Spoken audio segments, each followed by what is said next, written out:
Welcome back, Mass Family. This is Dwayne Spires. And Lauren Spires. And we are your summer camp and after-school program experts with the Martial Arts Success Team. Now, in this module, we are shifting gears as we start to teach you everything you need to know about coaches' responsibilities. This is going to be a very important module, and the best part about it is that you can use this as a training resource for all of your new hires, as well as retraining and improving the skill sets of your current team members. So in the last module, we covered field trips, we covered daily schedules, and the 12 best things that you can use to upsell to your customers. And I hope you make a ton of money from it. But you can't have an awesome camp unless you have an awesome team. So here's the plan. Get ready to take a lot of notes. You're going to have the most incredible rock star coaches that you could have ever imagined. It's going to give you a ton of confidence to grow and scale your camp, and it's going to change so many lives. So get ready.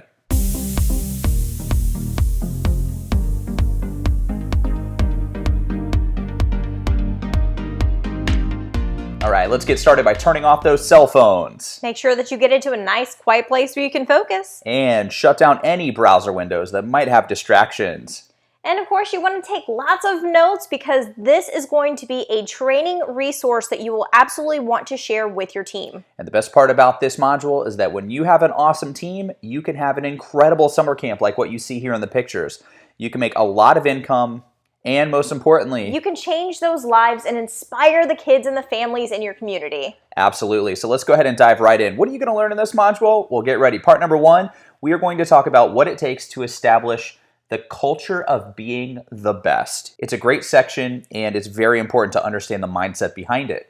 And number two, we're going to go through rules and etiquette. What you look for in coaches and what you don't look for in coaches. So this is very important. And then number three, of course, the daily responsibilities. So what do you and your coaches do each and every day? Let's go ahead and cover that. And number four, we're going to go through incident and accident reports. Yes, and number five, disciplinary strategy. So we're going to give you an overview of the employee discipline strategy, which we're going to cover more in the future on the employment module. But most importantly, today we're going to cover how you handle disruptive children.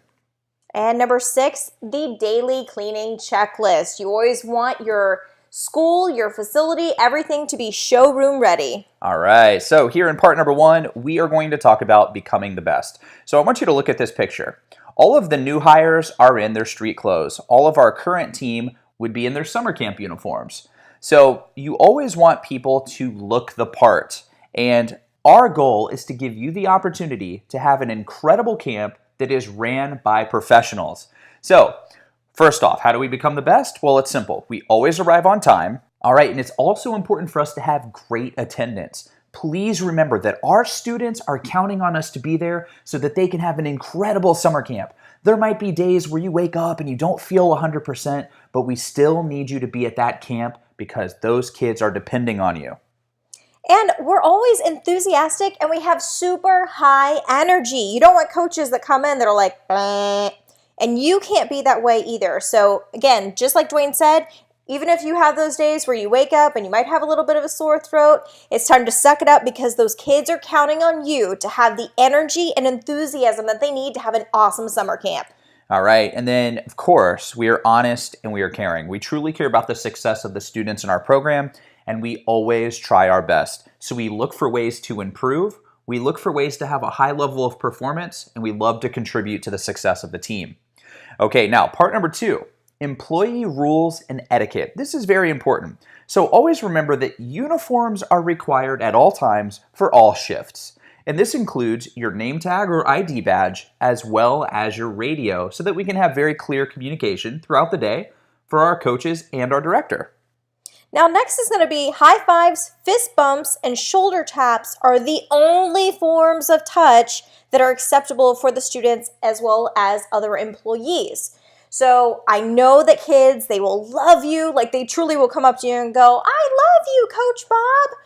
Okay, that's great. High fives and fist bumps only. Don't hug the kids. You're not picking up the kids. It's inappropriate forms of touch. Yeah, and one thing to always remember is that during movie time, it's important to make sure that the kids are seated in their own seat and they're not trying to climb up onto your seat and sit on your lap. The younger kids are notorious for this, and it's because they're innocent and they do care about you and they do love you, like Lauren said. So make sure that that boundary stays set in stone and only those high fives, fist bumps, and shoulder taps are allowed. Now, one thing that's super important now that we're in the age of technology and social media is so prevalent is that you must keep your social media profiles private, but if they are open to the public, all content must be professional. Keep in mind, we work with children, we are role models, and we are leaders. So therefore, no pictures or videos or content that has any type of drugs, alcohol, or tobacco, or any other content that might have a negative influence on a student. So you have to make sure that none of that is on your profile before you start working on this team. Coaches are also not allowed to accept friend requests or communicate with students or parents on social media. Leave that to your administrative team. If a parent has a concern and they reach out to one of your coaches, you need to make it very clear to the coach that they need to direct that parent to administration or to you as the owner. Definitely. This is a very firm rule that we want you to make sure that you emphasize. So what happens is sometimes parents want to reach out directly to the coach. They feel like they have good rapport with them, which is great. But unfortunately, you don't want your business to be ran off of the expectations that anytime they privately contact a coach, that coach is obligated to respond back to them right away. And you have to have those clear lines of communication open with your office, with your main sales line or your VIP members line. So if you have any questions about that, let us know. We're always happy to answer them, but keep that line in the sand drawn. It's very important. Now, as we move on here to part number 3, we're going to dive deep into the daily responsibilities of your coaches. And we're going to have a really cool downloadable template that you can use to train your team. So let's go ahead and take a look at this. I'm going to zoom in here, and there we go. All right, so this is the summer camp coach's daily responsibilities. First off, you want your coaches to always show up and arrive 5 minutes early to clock in. And as soon as they do that, they check in with your director. They get an overview of what the day is going to be like, if there's any special trips, or if there's any questions or concerns that the director might want to talk to them about. And then right after that, as a coach, you want to go to your assigned room or your assigned activity, and then, of course, start receiving your students.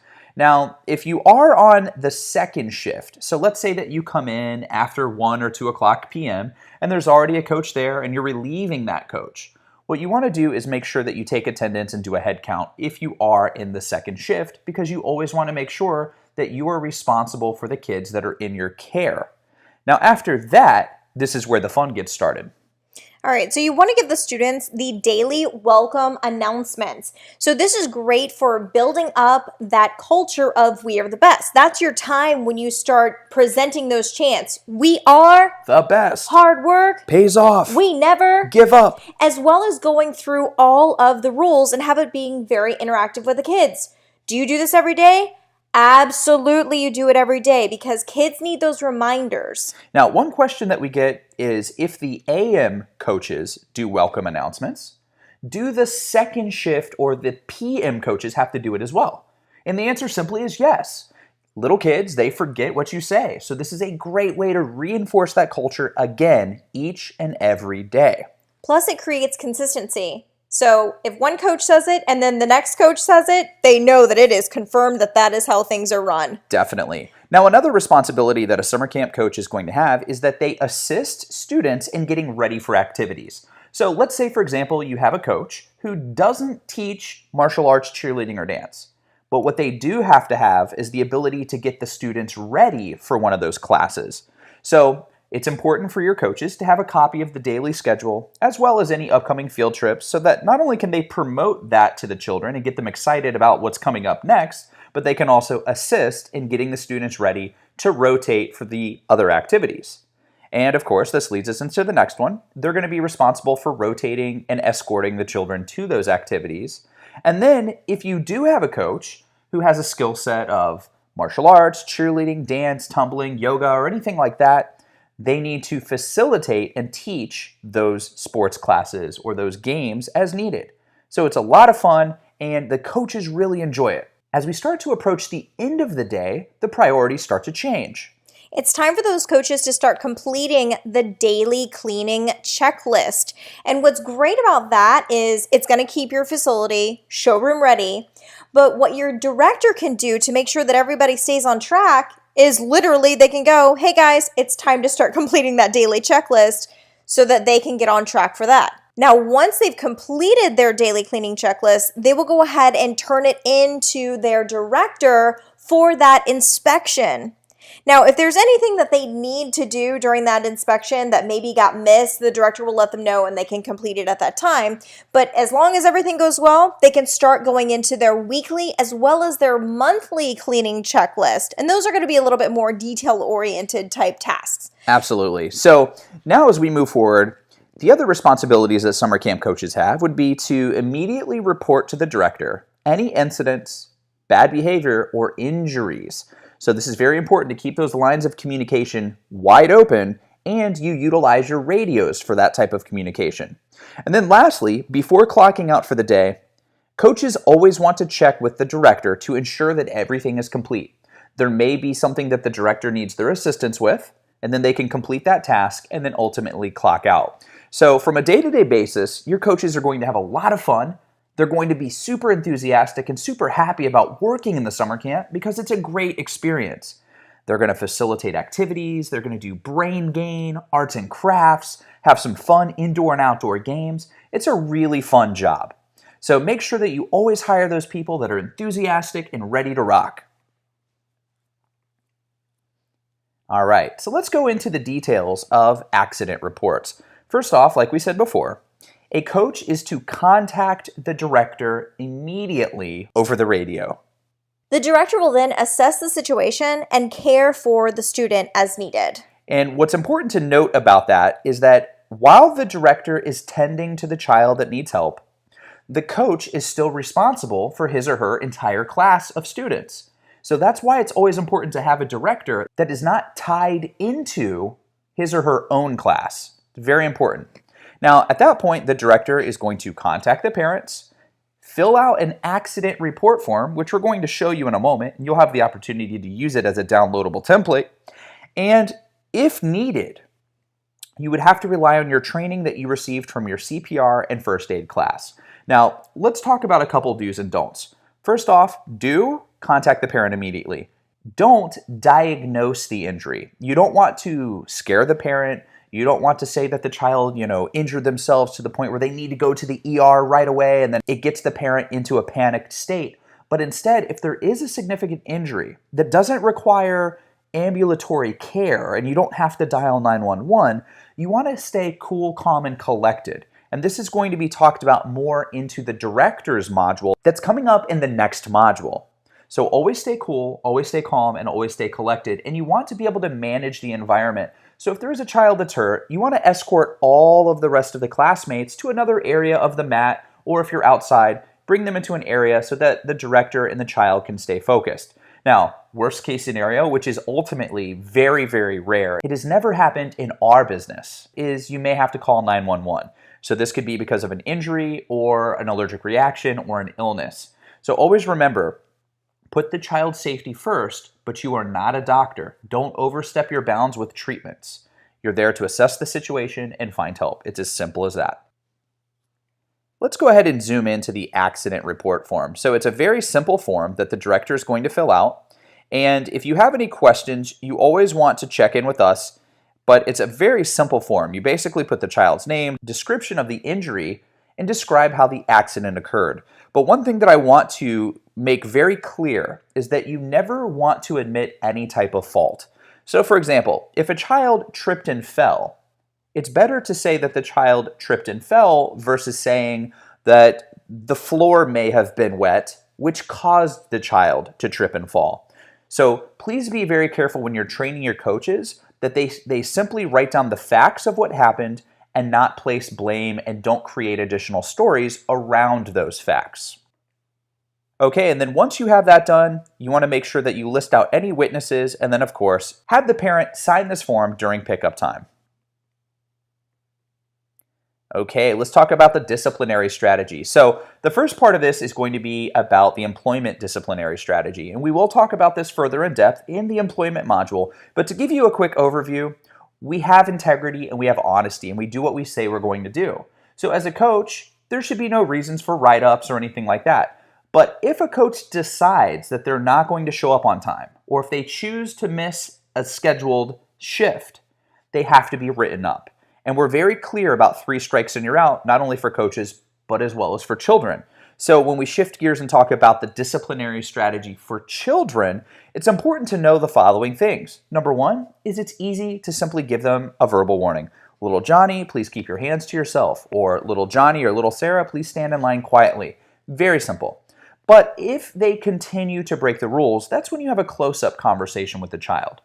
And one thing that's important about that is you don't want to tower over the child. You want to get down onto one knee so that you are at eye level. It's less intimidating, and because of that, the child will receive your message instead of being defensive. And then step 3 is if the child continues to misbehave, that's when you sit them out of the activity, and then they're going to miss their kid cave time. So if you have to do this, it's important to inform the director of the situation, and the director will issue a write-up form for the child. So if the child continues to misbehave, then the child will be sent to the director and the parent will be called at that point in time. And then again, if they still continue to misbehave, then the child will be sent home and further disciplinary actions will be required at that point in time. It is super important to remember that any child that has gone through step 1 and step 2, that when it comes to step 3, that communication has to happen with the parent, because children will have the tendency to stretch the truth a little bit. So let's say that they do have to sit out in kid cave and a write-up is required. If you do not do that write-up and the parent is not aware of it, that child is likely to go home and go, I had to sit out in kid cave for 3 hours, whereas it may have only been 5 minutes. That is correct. And what's interesting about that is when parents believe their children, all of a sudden they come to you and they go, my kid's not having fun in this camp and we want to disenroll. So this disciplinary strategy allows you to have the opportunity to communicate with the parents before it ever gets to that point. Now, keep in mind, fighting, bullying, theft, and negative foul language are all grounds for immediate dismissal from the program, especially if you have an older student that's above the age of 5 or 6. They know the rules, but if you have a kindergartner, sometimes you may give them a little bit of a chance. It just depends on the situation. So make sure that you understand one important thing, and I want you to write this down in your notes, that anytime that you dismiss a child, simply utilize the marketing system and replace the child with a new student. We have had dozens of MAST members over the years have to dismiss children, and they've always reported saying that it was the best thing they could have done for their camp. It's better to make profits tomorrow than have to worry about profits today if the child is not a good fit. So keep that in mind. And anytime that you do dismiss a child, it's always best that you refund that entire week, you send them on their way. All right. So here's a MAST behavior report form, and this is a template that you can modify. You can put the name of your school at the top and you can put your logo on this, but I want you to notice a couple of things. First off, you have the opportunity to circle first, second, or third write-up. And what's great about that is you can acknowledge what's going to happen if they get a second write-up or if they get a third write-up, right? So you can talk about what's going to happen next, a parent conference, a suspension, or a dismissal. So this way, the parents can never act as if they weren't aware of their child's behavior. So you want to make sure it's always filled out completely. You want to put incident details, and then you also want to put the steps that were taken to resolve the situation. For example, we had a conversation with little Johnny, and then he decided to break the rules again, so we sat him out, and then we contacted the parent. Now he's being written up. So for here, you also want to put any witnesses, and then of course, have the parent sign this document before they leave your facility. Now, if a parent refuses to sign this document, then that's an entirely other decision that needs to be made because they might not be a good fit for your culture. So again, this is not placing blame. This is not saying that their child is a bad kid. This is just giving you the opportunity to team up with mom or dad to come up with a plan so that you can work together of helping inspire the child to have better behavior moving forward. It's as simple as that. Now, part number 6, this is the daily cleaning checklist. One thing that's important is that you want your facility to look, smell, and appear amazing at all times. Like we've said in previous modules, one of the main things that you're doing during summer camp, besides actually having an awesome camp, is that you're promoting your after-school program.